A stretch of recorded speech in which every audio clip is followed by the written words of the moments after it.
रात को गोबर झुनिया के साथ चला तो ऐसा कांप रहा था जैसे उसकी नाक कटी हुई हो। झुनिया को देखते ही सारे गांव में कोहराम मच जाएगा। लोग चारों ओर से कैसी हाय हाय मचाएंगे। धनिया कितनी गालियां देगी। यह सोच सोच कर उसके पांव पीछे रह जाते थे। होरी का तो उसे भय न था। वह केवल एक बार धाड़ेंगे, फिर शांत हो जाएंगे। डर था धनिया का, जहर खाने लगेगी, घर में आग लगाने लगेगी। नहीं, इस वक्त वह झुनिया के साथ घर नहीं जा सकता। लेकिन कहीं धनिया ने झुनिया को घर में घुसने ही न दिया और झाड़ू लेकर मारने दौड़ी तो वह बेचारी कहाँ जाएगी। अपने घर तो लौट ही नहीं सकती। कहीं कुएं में कूद पड़े या गले में फांसी लगा ले तो क्या हो। उसने लंबी सांस ली, किसकी शरण ले। मगर अम्मा इतनी निर्दयी नहीं है कि मारने दौड़े। क्रोध में दो चार गालियां देंगी, लेकिन जब झुनिया उसके पांव पड़कर रोने लगेगी तो उन्हें जरूर दया आ जाएगी। तब तक वह खुद कहीं छिपा रहेगा। जब उपद्रव शांत हो जाएगा तब वह एक दिन धीरे से आएगा और अम्मा को मना लेगा। अगर इस बीच उसे कहीं मजूरी मिल जाए और 2-4 रुपए लेकर घर लौटे तो फिर धनिया का मुंह बंद हो जाएगा। झुनिया बोली, मेरी छाती धक धक कर रही है। मैं क्या जानती थी तुम मेरे गले यह रोग मर दोगे। न जाने किस बुरी सायत में तुमको देखा। न तुम गाय लेने आते, न यह सब कुछ होता। तुम आगे आगे जाकर जो कुछ कहना सुनना हो कह सुन लेना, मैं पीछे से जाऊंगी।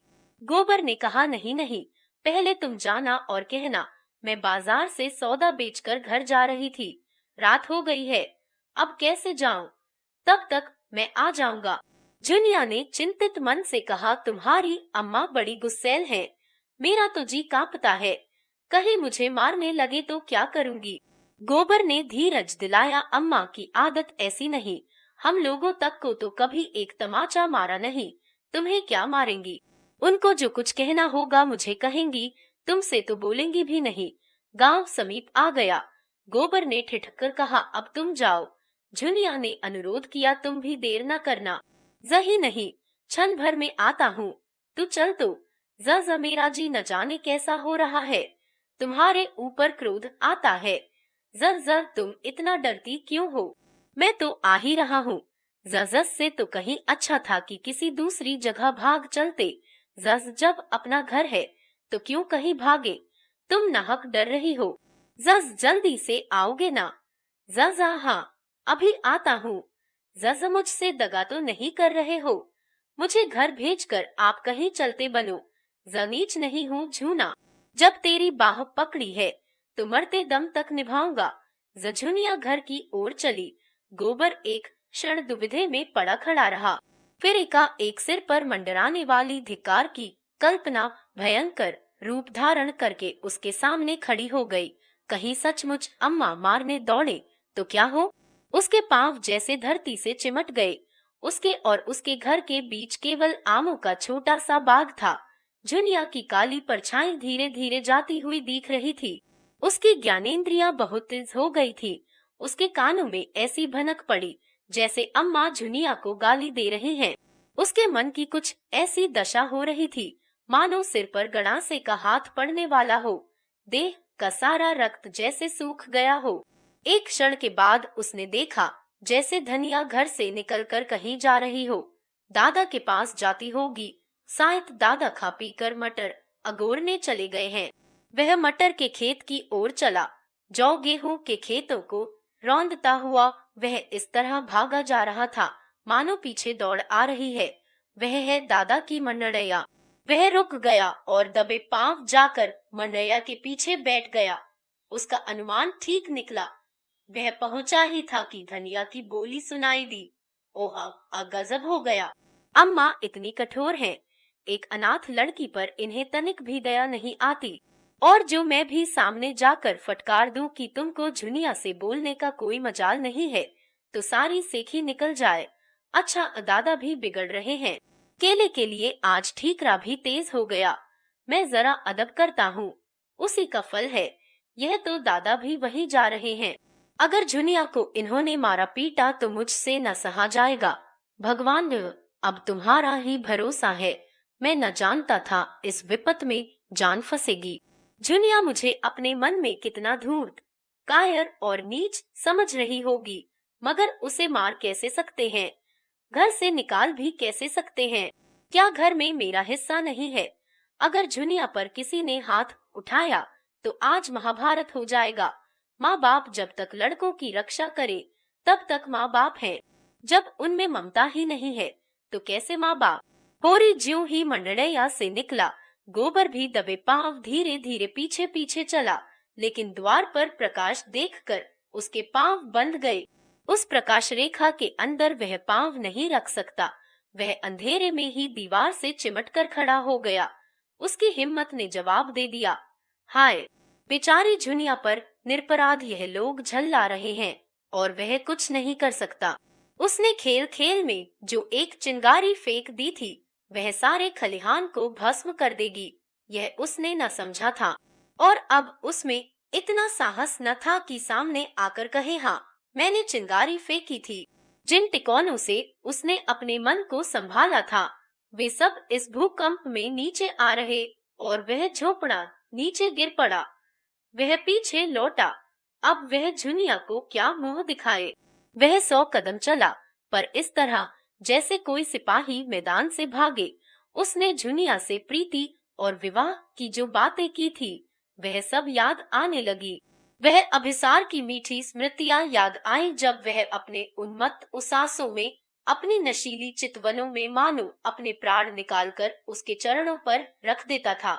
जुनिया किसी वियोगी पक्षी की भांति अपने छोटे से घोंसले में एकांत जीवन काट रही थी। वहां नर का मत आग्रह न था, न वह उद्दीप्त उल्लास, न शावकों की मीठी आवाजें, मगर बहेलिये का जाल और छल भी तो वहां न था। गोबर ने उसके एकांत घोंसले में जाकर उसे कुछ आनंद पहुंचाया या नहीं, कौन जाने, पर उसे विपत्ति में तो डाल ही दिया। वह संभल गया।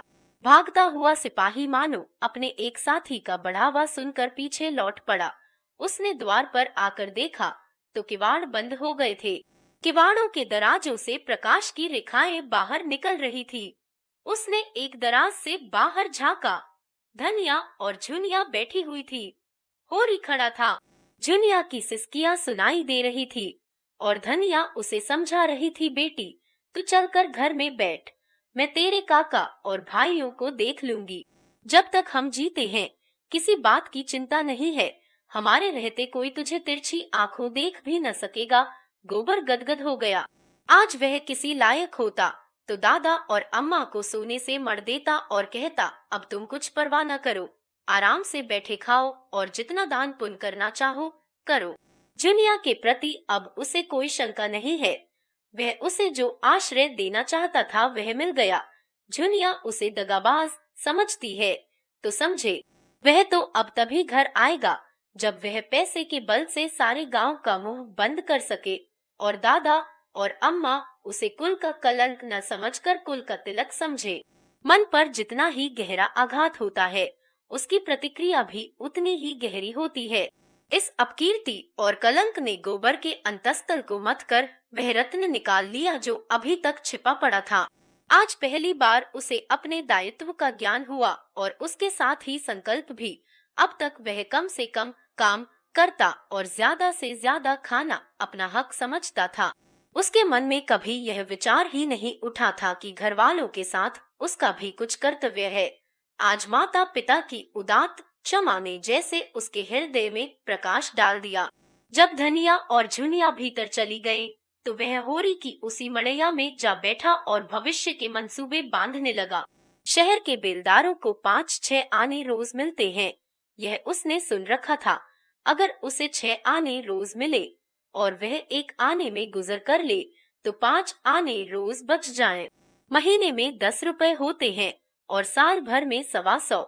वह 125 की थैली लेकर घर आए तो किसकी मजाल है जो उसके सामने मुंह खोल सके। यही दाता दीन और यही पटेसुरी आकर उसकी हाँ में हाँ मिलाएंगे और झुनिया तुम्हारे गर्व के फूल जाए। 2-4 साल वह इसी तरह कमाता रहे तो घर का सारा दलिद्दर मिट जाए।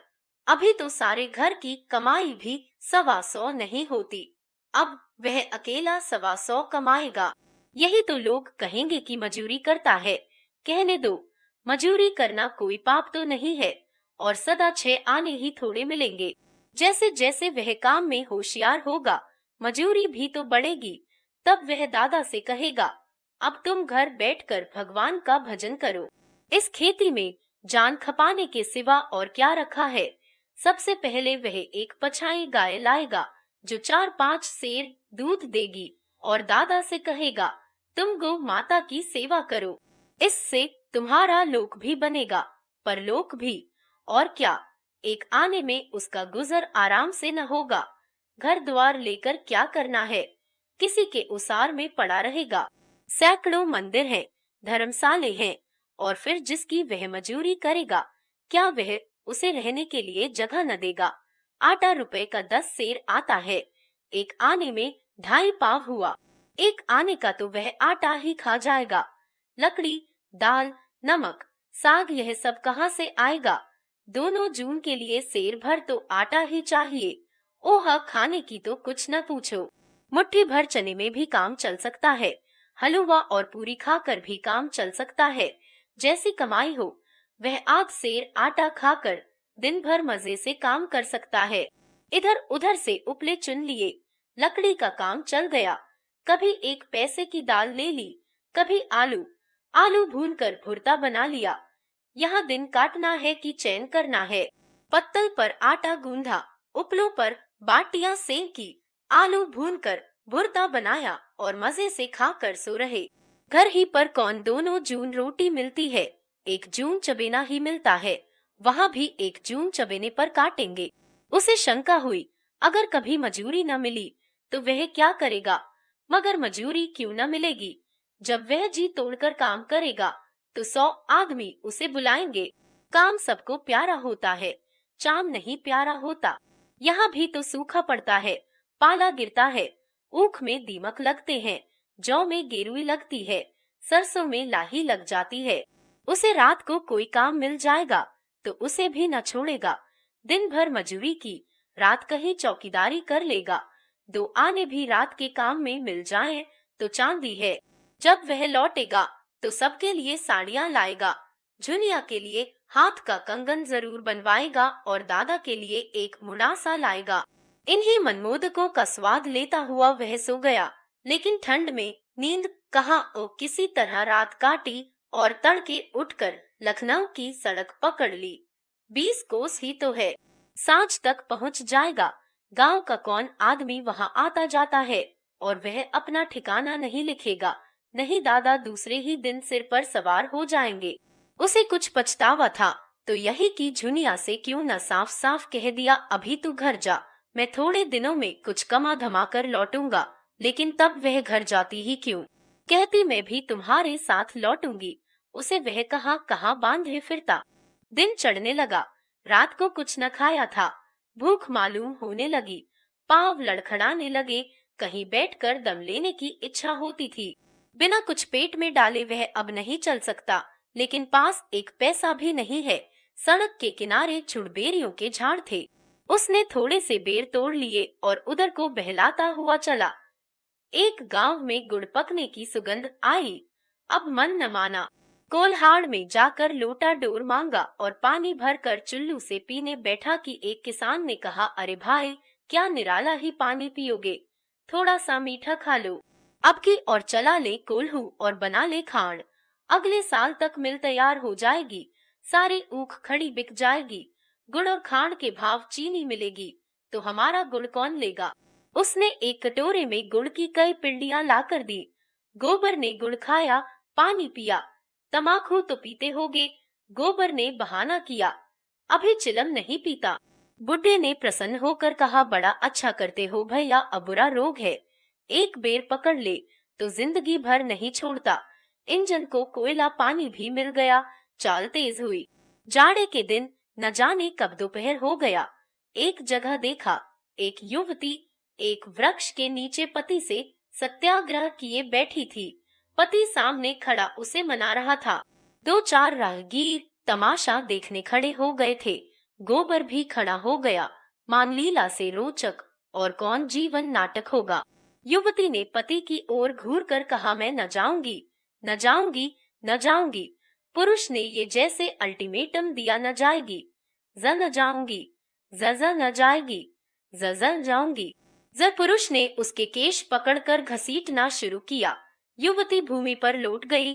पुरुष ने हार कर कहा, मैं फिर कहता हूँ, उठकर चल। स्त्री ने उसी दृढ़ता से कहा, मैं तेरे घर 7 जन्म न जाऊंगी, बोटी बोटी काट डाल, मैं तेरा गला काट लूंगा, तो फांसी पाओगे। पुरुष ने उसके केश छोड़ दिए और सिर पर हाथ रखकर बैठ गया। पुरुषत्व अपनी चरम सीमा तक पहुंच गया। उसके आगे अब उसका कोई बस नहीं है।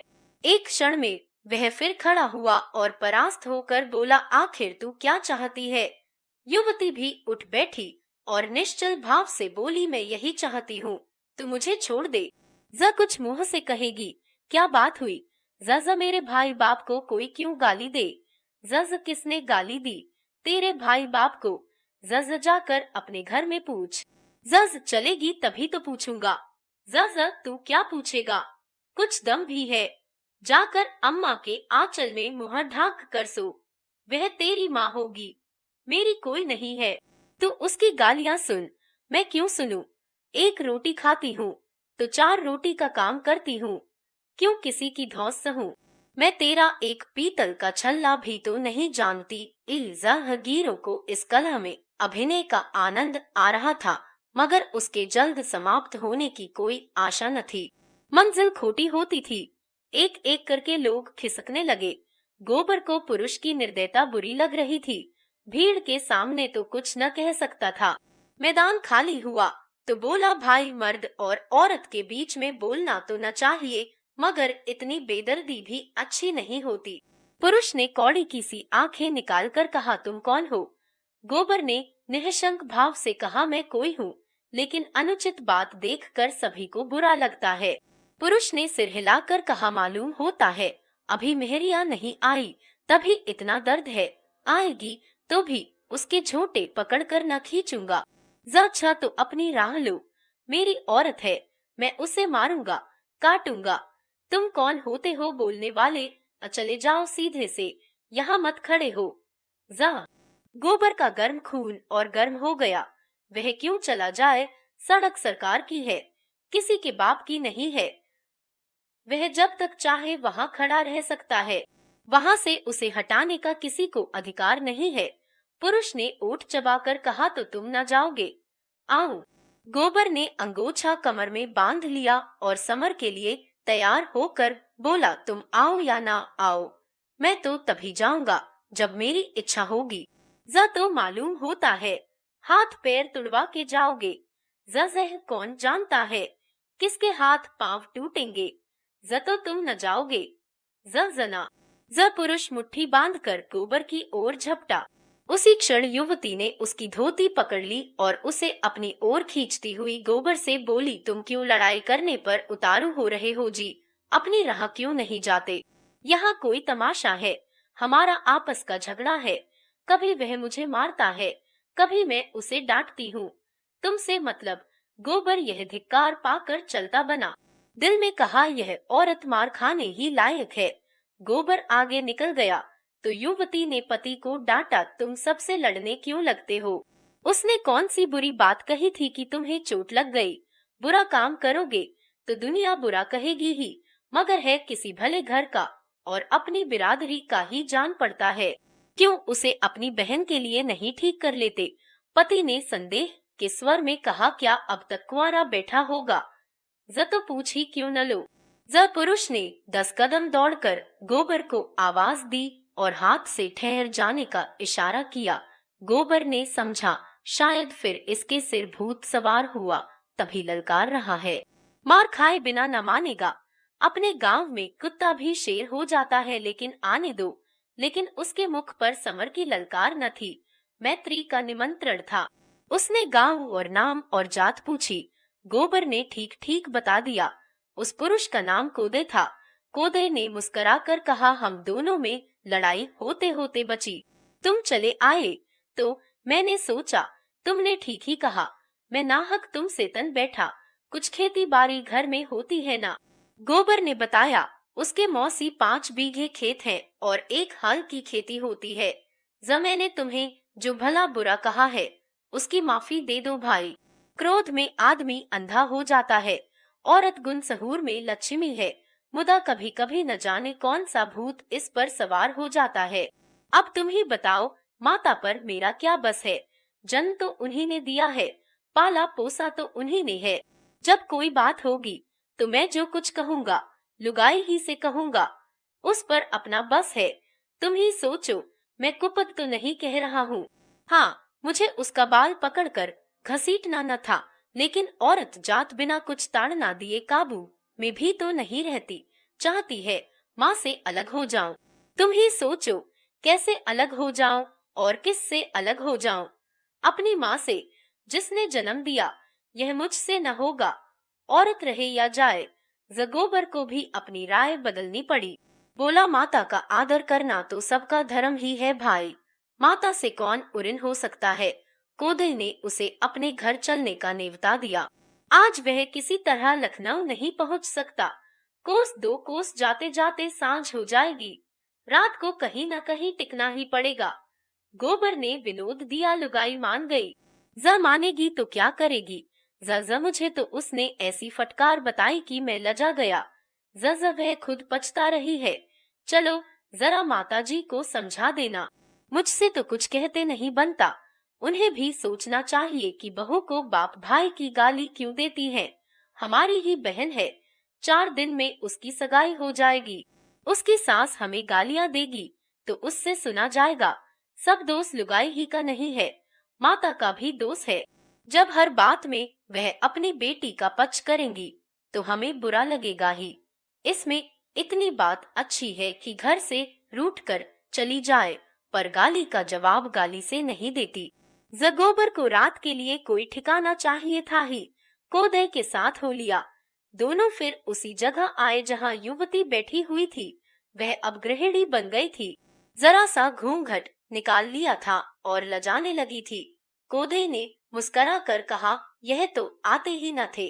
कहते थे ऐसी डांट सुनने के बाद उनके घर कैसे जाएं। युवती ने घूंघट की आड़ से गोबर को देखकर कहा, इतनी ही डांट में डर गए। लुगाई आ जाएगी तब कहाँ भागोगे। गांव समीप ही था। गांव क्या था, पुरवा था, 10-12 घरों का, जिसमें आधे खपरेल के थे, आधे फूस के। कोदे ने अपने घर पहुंचकर खाट निकाली, उस पर एक दरी डाल दी, शरबत बनाने को कहे चिलम भर लाया, और एक क्षण में वही युवती लोटे में शरबत लेकर आई और गोबर को पानी का एक छींटा मारकर मानो क्षमा मांग ली। वह अब उसका नंदोई हो रहा था, फिर क्यों न अभी से छेड़छाड़ शुरू कर दे।